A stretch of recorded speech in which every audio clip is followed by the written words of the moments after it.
I am who I was made to be, and that's who I'm called to be. Many times we endlessly search for meaning and purpose when the whole time our calling is looking at us in the face, in the mirror.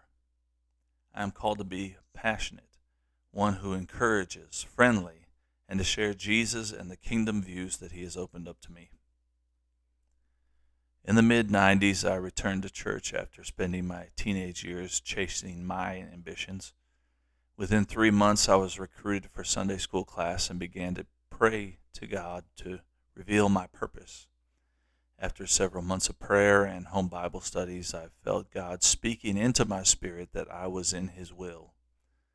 The longing for something more and greater remained. Later that year, I was married. As a new couple, we were installed as children's church leaders. This would be a temporary position due to my military obligations. The call to teach was fulfilled in these services, and I was still teaching Sunday school. In the late 90s, we moved to the East Coast. This move consisted of a new job, a new church, and a new baby girl. But we were still involved in children's ministry. The following year, I had the opportunity to become the lay leader for the Pentecostal service on board the ship to which I was assigned.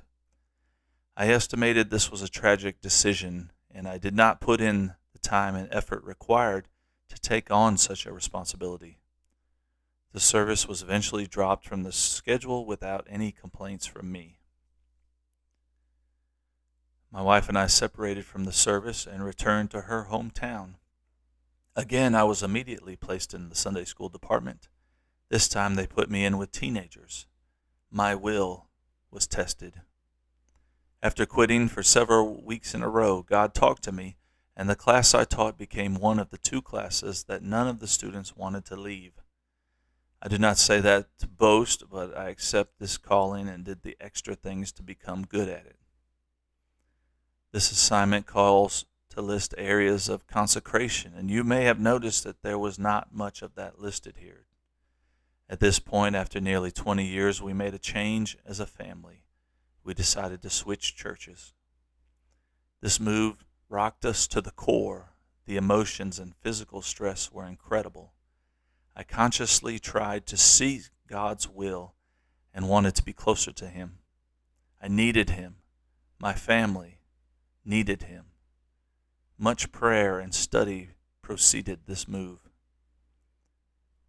God changed my wife's preconceived notions, and we overcame our insecurities, and we launched into unknown territory for us. At our new home church, we truly learned the value of daily devotion. What a difference having an actual relationship with God makes. I learned what it means to be kind. Every service was a joy. We felt closer to God than ever. Making friends or finding a place in such a large congregation is difficult, but we came for something else. After a couple of months, near the end of that year, we had lunch with the pastor and his wife. They asked where we would like to get involved, to which I answered, I'm kind of enjoying doing nothing.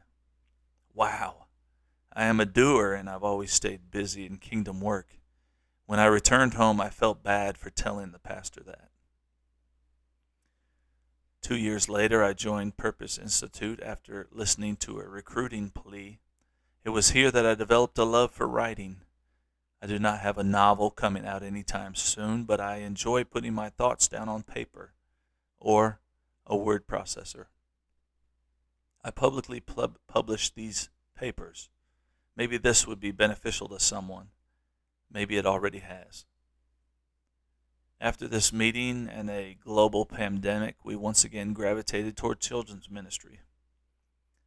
We were helping in kids' church and were asked to create a preteen Sunday school class. The preparation required for this task was probably less than I put into it. But if it's going to be done, I wanted it to be done right. Today, I continue to lead the preteen class with my bride. We also remain active in kids' church, teaching, praying with kids, and doing our best to maintain some order. The rule of 5 is important to me, and I share the concept with those around me. As a part of my devotion, I make a conscious effort to immediately pray with those who have a need.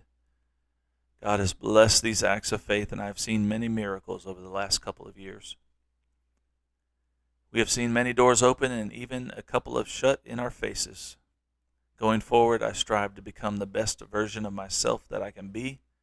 I intend to finish out Purpose Institute and use these credits towards my bachelor's degree and possibly a master's. My future plans include retiring and dedicating myself full-time to the church's needs. I have no intention of slowing down. The closer we come to the return of the King, the more momentum I want to build up. My priorities are concentrating on my daily walk with Christ and ministering to those that He places along the journey.